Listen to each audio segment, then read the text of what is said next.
center at Burroughs Grade School, located in Conway, South Carolina. It was first built in 1905 and is still one of the oldest remaining buildings in Horry County. Well, it first began as it was both a high school and an elementary school. And then eventually evolved into part of Coastal, and Coastal actually had their classes here as well in the late 70s. So you see it become from an elementary school to a high school, actually to, where colleges actually My father went to school there, and I went to school there. My brothers went to school there. I think I was there through the first through the sixth grade.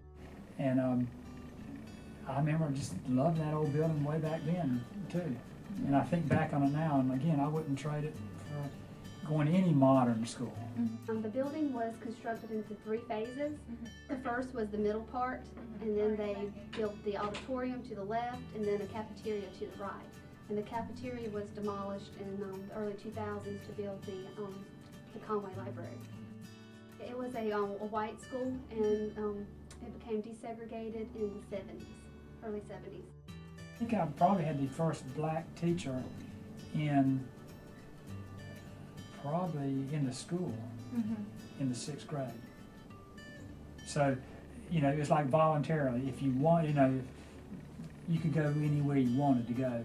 And I remember that student must have said, I want to go to that school, and so he was there. Now, it wasn't until I was in the 8th grade where they consolidated everything and said, we're only going to have one junior high school, and we're going to only have one high school.